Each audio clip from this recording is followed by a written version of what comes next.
Hello everyone, my name is Neha and I welcome you back to the series of lectures where we are trying to make you proficient in English.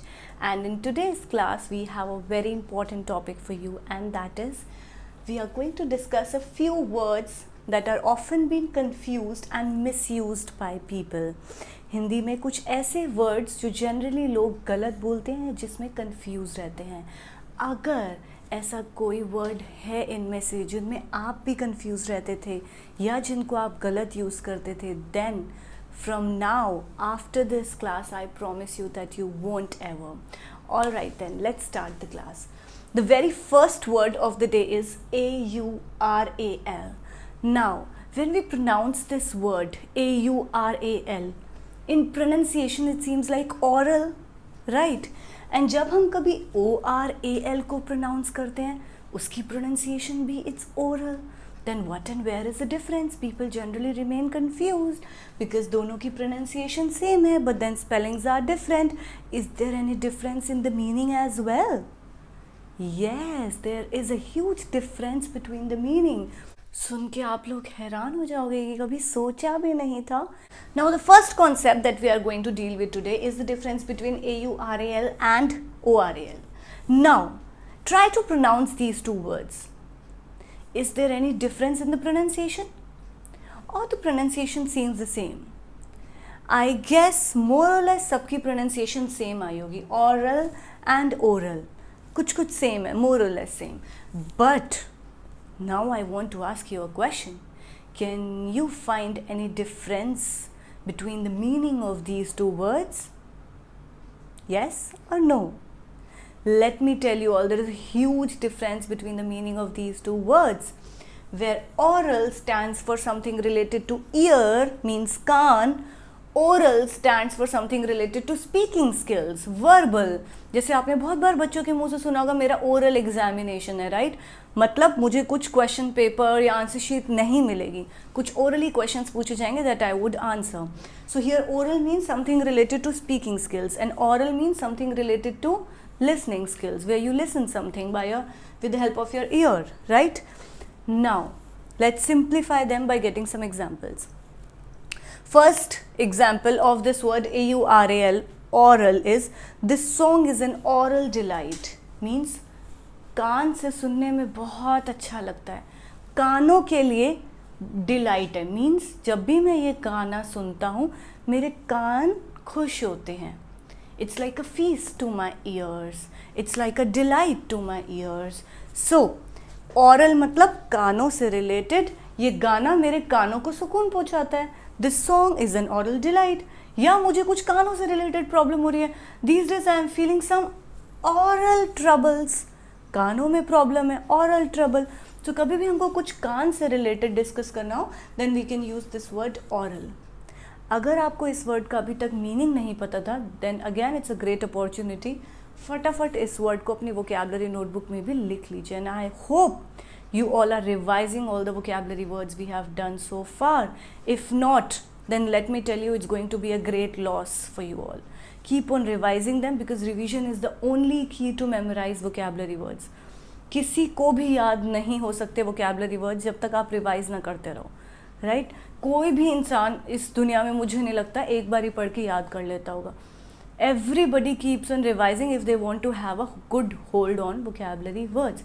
So keep your notebooks with you. Like you can make a small diary if you want that. You can keep in your bags. Travel करते वक्त, office में if you get any time, school में अगर आप student हैं तो अपने lunch break के वक्त रिवाइज कर सकते हैं. Whenever you feel like that you have a spare time of like 5 to 10 minutes, एक बस quick glance, जल्दी से एक नज़र मारनी है, that's it.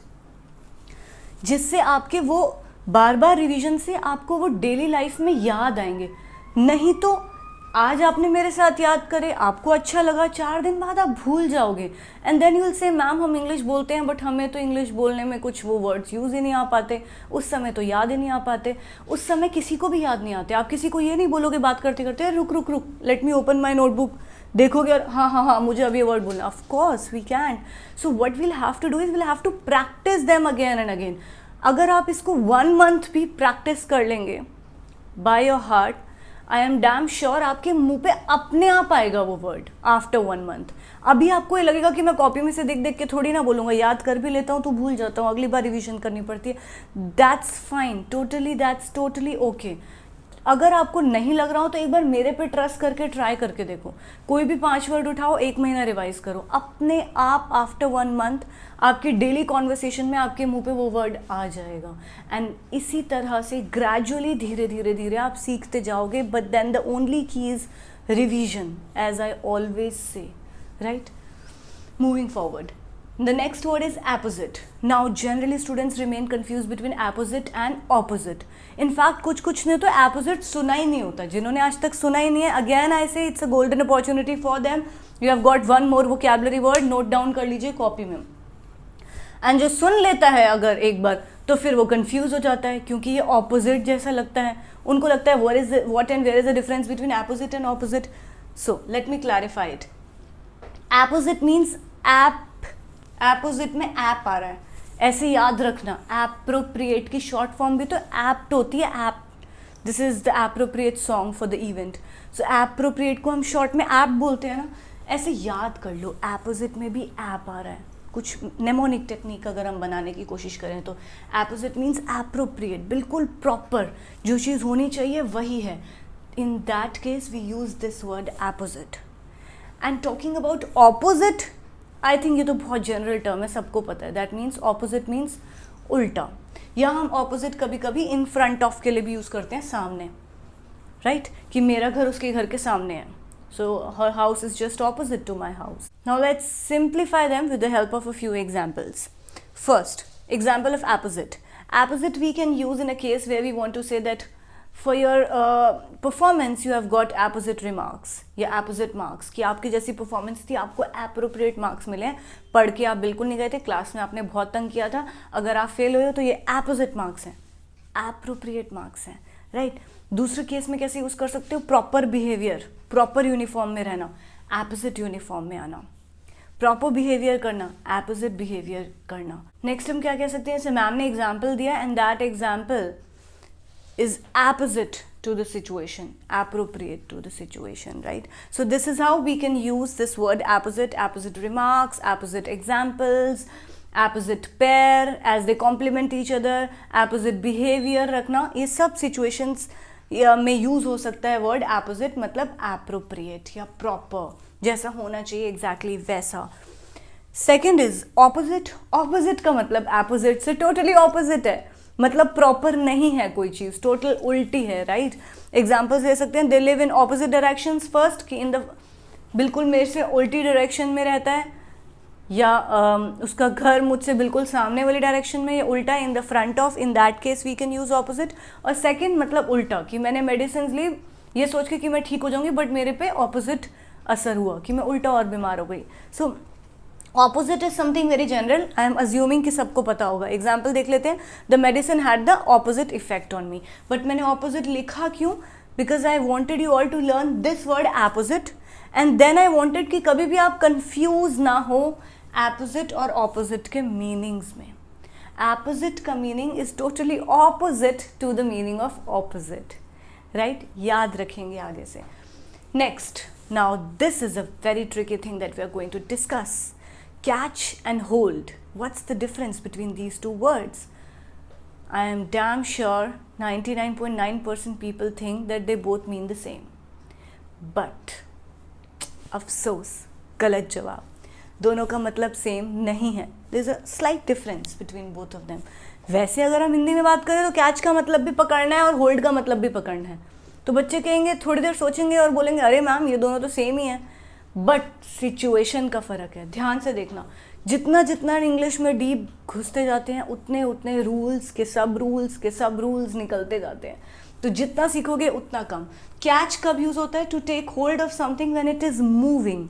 कोई चलती हुई चीज़ को पकड़ते हैं, then we use this word catch. जैसे मेरे को पता है, आई एम डैम श्योर आपके दिमाग में एक एग्जाम्पल आ रहा होगा. जो क्रिकेट देखते हैं, बॉल आती है तो कैच इट, बिकॉज कैच कर रहे हैं बॉल को and ball is moving, right. और हमने मीनिंग क्या पढ़ा? To take hold of something when it is moving. कोई चलती हुई भागती हुई चीज को पकड़ रहे हो आप. In that case we will use this word catch. But hold क्या होता है? जब कोई चीज़ है जो अभी मूविंग में नहीं, मूविंग सिचुएशन में नहीं है, स्टैटिक है, मतलब रुकी हुई है, ठहरी हुई है, उस चीज़ को पकड़ना, right.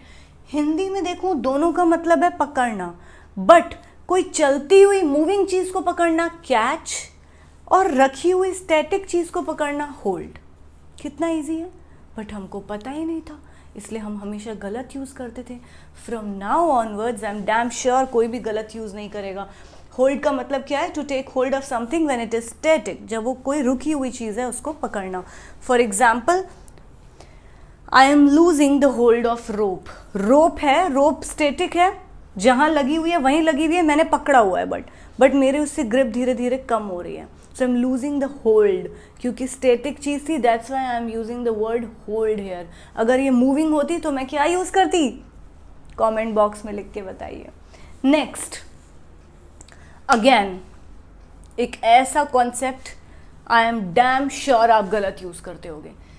Is there any difference between these two words, childish and childlike? हमको ऐसा बोलना होता है कि यार ये तो बच्चों जैसा है बहुत, इसका ये अभी मेच्योर नहीं हुआ, तो हम कभी कभी उसके लिए बोल देते हैं तू यार बड़ा चाइल्डिश है, you need to grow up, you need to get mature. कभी कभी हम बोल देते हैं you are so childlike, you need to get mature. Generally people, कभी कभी लोग मुझे भी बोल देते हैं अभी तो तू बच्ची है, अभी तो तू बड़ी ही नहीं हुई, बहुत चाइल्डिश है। कभी कहते हैं चाइल्ड लाइक है, मैं कहती हूँ पहले सोच लो, चाइल्डिश बोलोगे तो अलग मतलब है, चाइल्ड लाइक बोलोगे तो अलग मतलब है।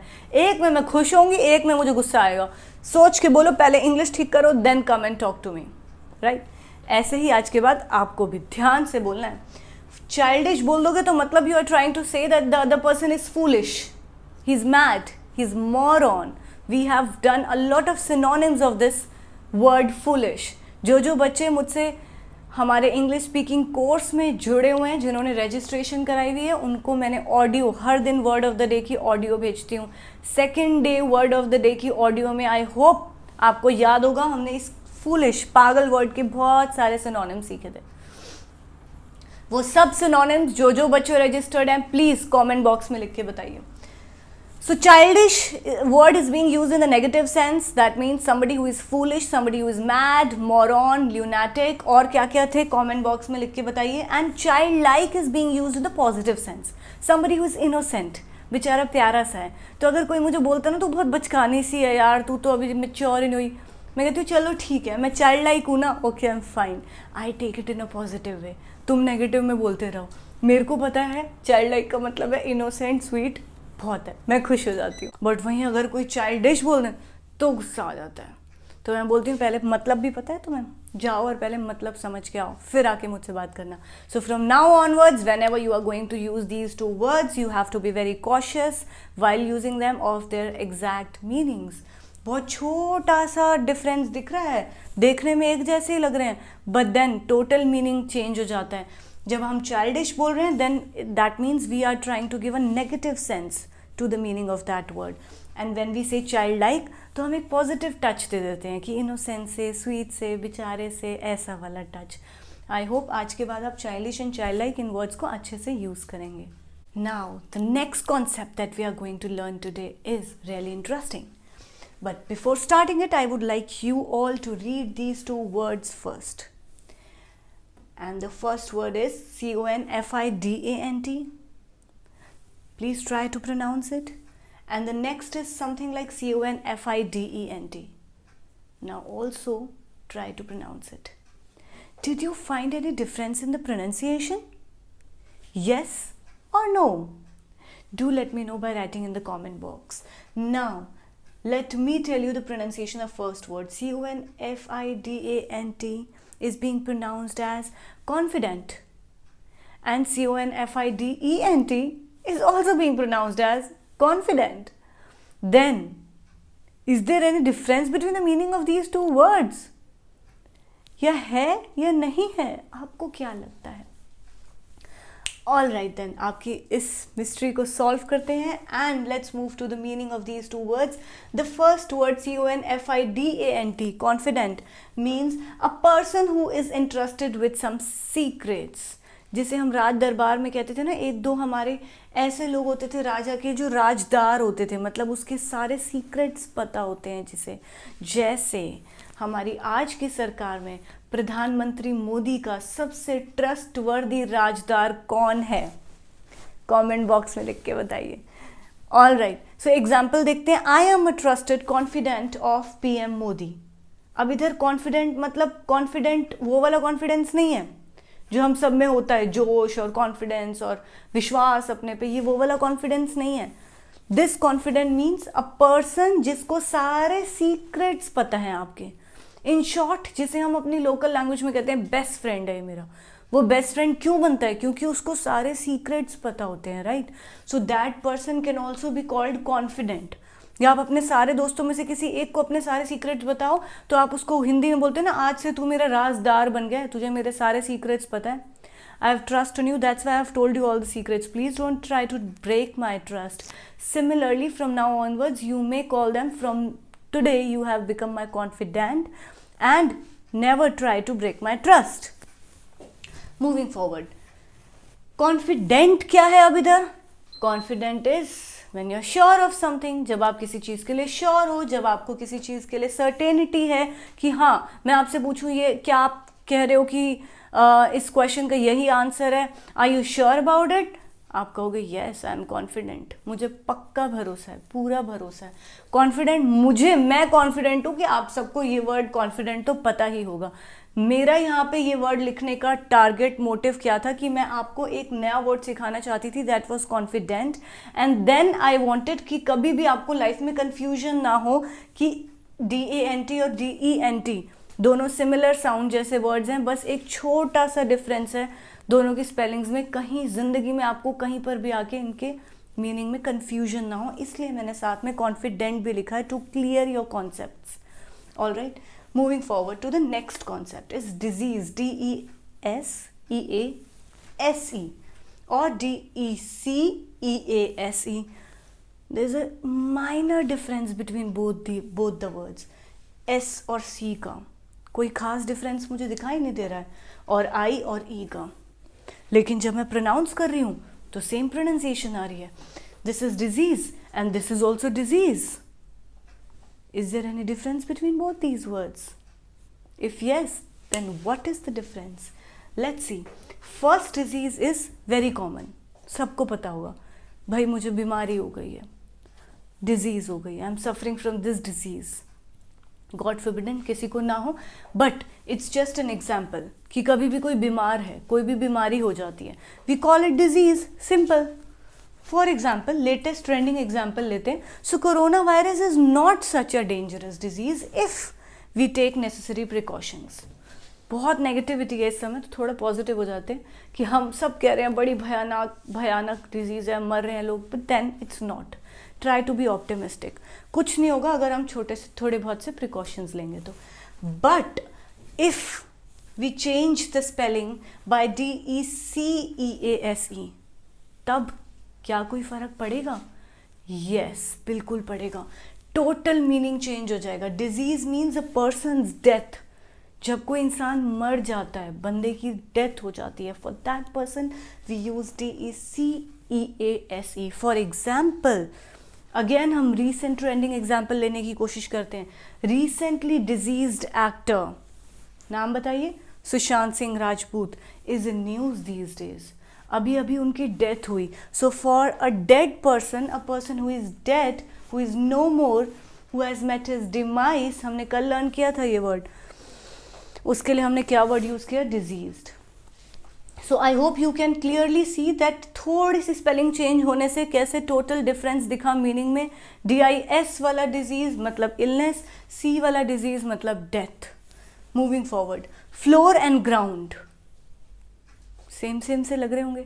हम नीचे ज़मीन की बात करते हैं तो हम कभी फ्लोर बोल देते हैं, कभी ग्राउंड बोल देते हैं। एंड ये कुछ ऐसे वर्ड्स मैंने उठाए जो हम कभी लाइफ में सोचते भी नहीं है कि इनमें कोई डिफरेंस होगा क्या। जनरल इंग्लिश में नीचे से बोलने की बात है, हम कहते हैं फ्लोर पे गिर गया, उठाना ज़रा। कभी कभी बोल देते हैं अरे ग्राउंड पे उठाना ज़रा। इतने डीप में जाके हमने कभी सोचा ही नहीं कि यहाँ पे एग्जैक्टली फ्लोर आना चाहिए या ग्राउंड, या इन दोनों में कोई डिफरेंस भी है, क्योंकि किसी ने हमें आज तक टोका ही नहीं, हम जो गलत बोल रहे थे वो चलता ही आ रहा था। बट फ्रॉम नाउ ऑनवर्ड्स आपको पता होना चाहिए what's the right exact meaning of the word floor end of ground. अगर आपके आगे कोई गलत बोले, प्लीज़ स्प्रेड अवेयरनेस, उनको भी ठीक करो। सो फ्लोर मीन्स फर्श हेयर, हिंदी में अगर मैं बात करूँ तो। फर्श किसका होता है? रूम पे होता है आपका, मार्बल का लगा लेते हो, वुडन फ्लोरिंग कर लेते हो, आपने सुना होगा। तो वो जो हम जहाँ हम रहते हैं, for example in a room, तो हम जो एक फर्श तैयार करने की कोशिश करते हैं, that is floor. Bottom part of any room जो हम रूम्स में लगाते हैं, किसी के घर मार्बल का फ्लोर है, किसी घर वुडन फ्लोरिंग है, या किसी घर ग्रेनाइट, जो भी व्हाटसोएवर। बट ग्राउंड क्या है? ग्राउंड है सरफेस ऑफ अर्थ, जमीन। जमीन के ऊपर हम फ्लोर बनाते हैं। I hope the concept is clear. थोड़ा सा और एग्जांपल देती हूँ। एक स्कूल है, स्कूल में बाहर प्लेग्राउंड है, एंड देन प्लेग्राउंड क्रॉस होता है, let's say this is the playground, and when the playground ends from there classroom starts. तो प्लेग्राउंड की जो जमीन है that will be called ground, क्योंकि वहाँ कोई मार्बल फ्लोरिंग नहीं है, सिर्फ ज़मीन है। क्लास में घुसते ही उस ज़मीन के ऊपर मार्बल फ्लोरिंग करी हुई है, दैट क्लासरूम की ज़मीन कहलाई जाएगी फ्लोर, और बाहर प्लेग्राउंड वाली इज़ ग्राउंड। थोड़ा कॉन्सेप्ट क्लियर हुआ? एक और एग्जांपल ले लो। मेरे घर में बाहर बहुत बड़ा वेरांडा है, उसमें मैंने कोई मार्बल फ्लोरिंग नहीं करी हुई, मिट्टी मिट्टी ही है, दैट इज़ ग्राउंड। बट जैसे आप अंदर घुसोगे तो पूरा पक्का मार्बल फ्लोरिंग है, दैट इज फ्लोर।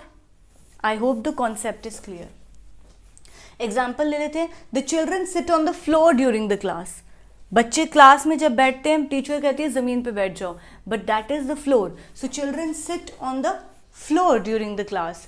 बट बाहर ग्राउंड में चले जाओगे तो there are leaves on the ground, floor नहीं बोला। I hope the concept is clear to you all. And the next concept that we are going to learn together is the difference between these two words, hear and listen. Now, before starting with the concept, I would like to request you all to translate in Hindi the meaning of this word hear. क्या है आपके दिमाग में? सुनना, right? And now let's try to find out the Hindi meaning of this word listen. क्या आया हिंदी में? सुनना, राइट? दोनों का सेम मतलब आया, सुनना। Then is there any difference between these two words? है भी या नहीं? शायद है, तभी मैम ने लिखा है। देखिए, इन हेयर एंड इन लिसन, दोनों में ही हिंदी में हम सुनते हैं, बट सुनने में भी थोड़े डिफरेंट केसेस हैं इंग्लिश में, वो जान लेते हैं। As I just told you, जितना डीप घुसते जाएंगे उतना डीप रूटेड रूल्स और मिलते जाएंगे। हेयर मतलब to receive sounds, but then इसके अंदर हम इंटेंशनली कुछ सुनना नहीं चाह रहे, बस कानों में पड़ गया। जैसे मैं बैठी हुई हूँ और बाहर 10 लोग लड़ाई कर रहे हैं, मैं कोई लड़ाई के मोटिव से वहाँ सुनने नहीं गई हूँ, मैं अपने रूम में बैठी हूँ, बट देन मुझे आवाज़ आ रही है, but then I am least interested, but फिर भी मैं अपने कान तो बंद नहीं कर लूँगी, कुछ बाहर चल रहा है तो मुझे आवाज़ तो आएगी। That is called hearing. And listen क्या होता है? जब आप किसी को कहते हो ध्यान से सुनो। जैसे ही मुझे कुछ ऐसे कानों में आवाज़ पड़ी, I heard something that there were a few people outside my place, they were fighting with each other, then I went outside and then I tried to listen their conversation, what are they actually fighting about. ध्यान से सुनने का प्रयास करना is called listen. सिर्फ कानों में पड़ गया, हियर। ध्यान से सुना, लिसन। दोनों का मतलब सुनना है, कैजुअली सुनना, हियर, ध्यान से सुनना, लिसन। अब मैं आपको एक एग्जांपल देती हूँ। आपने बहुत बार क्लास में सुना होगा, टीचर्स हमेशा बोलती हैं प्लीज लिसन केयरफुली। कभी टीचर ने बोला हियर केयरफुली। हम कभी ध्यान भी नहीं देते, हमने कभी सोचा भी नहीं क्या हेयर और लिसन दोनों वर्ड्स में कोई डिफरेंस भी हो सकता है। कुछ ऐसे कैजुअल वर्ड्स होते हैं, ऑल्दो बहुत कैजुअल है, हमने बहुत बार सुने हैं लाइफ में, बट हम कभी इतना दिमाग लगा के सोच नहीं पाते कि इन दोनों में डिफरेंस भी होगा। हम सोचते हैं दोनों सेम मीनिंग के वर्ड्स हैं, दोनों का मतलब हियर सुनना है, कभी किसी को किसी भी सिचुएशन में यूज़ कर लो, बट नहीं, बहुत फ़र्क है। आज आप ये बात सोच पा रहे होगे कि क्यों कभी क्लास में टीचर ने ये नहीं बोला हियर केयरफुली, कभी भी नहीं सुना ना आपने। हमेशा वो कहते हैं listen carefully, because listen here mean जब आप इंटेंशनली सुनने की कोशिश करते हो, ठीक है, केयरफुली सुनना।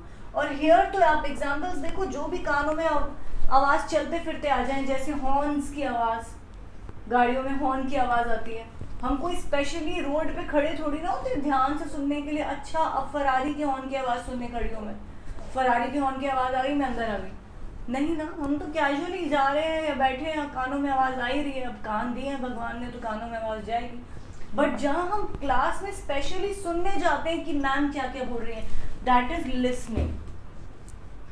I hope the concept is clear. एक बहुत ईजी एग्जाम्पल से भी समझा दिया मैंने। बाहर लड़ाई हो रही थी, वैसे ही मेरे कानों में गई हियर, मैं स्पेशली सुनने गई क्यों लड़ाई हो रही है, listen. Moving forward, HUMAN human, HUMAN में एक ई ऐड कर दिया बस, क्या सेम मीनिंग हो जाएगा दोनों का या कुछ डिफरेंस आ जाएगा? बहुत डिफरेंस आ जाएगा। ह्यूमन मतलब तो ह्यूमन बींग्स, हम इंसान, सिंपल है, मानव, ह्यूमन बींग्स, ये तो सब जानते हैं। बट जैसे हम HUMANE कर देते हैं, then it becomes humane. Humane means कोई बहुत काइंड है, जेनरस है, in Hindi we call it दयालु, राइट? बहुत दयालु किसी का nature, kind, generous. For example हम कहते हैं आप एनिमल्स को मार देते हो, क्या आप में कुछ थोड़ी सी भी काइंडनेस नहीं है? इन दैट सिचुएशन हम कह सकते हैं it is not humane to kill animals, right? मतलब काइंड और जेनरस, जेनरोसिटी, दयालु होने के लिए हम इस सिचुएशन, इस वर्ड को यूज करते हैं, ह्यूमेन। मूविंग फॉरवर्ड, इन्वेंट, खोज करना, राइट? डिस्कवर, अगेन खोज करना। आप सोचोगे अरे इन दोनों में भी कोई डिफरेंस हो सकता है क्या? बिल्कुल, बहुत डिफरेंस है। फिर से मैंने कुछ ऐसे वर्ड्स लिए जो बिल्कुल दिमाग चकरा देने वाले हैं कि हमने कभी सोचा ही नहीं होता। हम सोचते हैं दोनों का सेम ही मीनिंग है और दोनों को सेम ही सिचुएशन में यूज कर रहे होते हैं। But then from now onwards you won't do such kind of mistakes, that I am sure of. अगर आप लेक्चर को ध्यान से एक बार सुन लेंगे, 2-3 बार और सुन लोगे तो कभी नहीं भूलोगे लाइफ में। And yes, don't forget to share it with your friends. Invent, again खोज, डिस्कवर, अगेन खोज। लेकिन इन्वेंट कौन सी खोज है? जिसमें you create something which never existed before. पहले उस चीज का कभी कोई एग्जिस्टेंस भी नहीं था, आप ही ने उसकी खोज करी है। दोबारा से सुनना, वो चीज ऑलरेडी एग्जिस्टेड नहीं थी, आपने उसकी खोज करी है। For example, Thomas Edison invented light bulb. Thomas Edison के लाइट बल्ब इन्वेंट करने से पहले बल्ब जैसा कुछ नाम ही नहीं था देश में। He was the first person who invented light bulb. खोज करी, डिस्कवर करना किसी चीज को, बिल्कुल नई चीज को। सेकेंड है discover. Discover means to find something for the first time which nobody was aware of. कोई चीज ऑलरेडी एग्जिस्टेड तो थी, बट कोई उसके लिए अवेयर नहीं था, कोई जानता नहीं था उसके एग्जिस्टेंस के बारे में। तो कोई पहला इंसान जिसने उसको खोज के निकाला। दोबारा से सुनो, इन्वेंट क्या है? कोई ऐसी चीज की खोज करना जो पहले थी ही नहीं, एग्जिस्टेंस ही नहीं था, एक टोटली नई चीज बना दी मैंने। और दूसरा, कोई चीज ऑलरेडी थी लेकिन किसी को उसके बारे में पता नहीं था, तो उसको आपने निकाल के सबको बताया है, that is discover. For example, Christopher Columbus discovered America. अब अमेरिका इतना बड़ा जमीन, एक इतनी बड़ी जगह ऑलरेडी एग्जिस्ट तो करती थी, बट लोगों को उसके बारे में पता नहीं था। क्रिस्टोफर कोलंबस ने उसको डिस्कवर किया और दुनिया को बताया, दैट इज डिस्कवरी। लेकिन बल्ब जैसी कोई चीज भगवान ने बनाई नहीं थी, टोटली दिमाग लगाया था थॉमस एडिसन ने। तो उन्होंने जो खोज करी, कोई चीज जो ऑलरेडी एग्जिस्टेड नहीं थी उसकी, दैट इज कॉल्ड इन्वेंशन।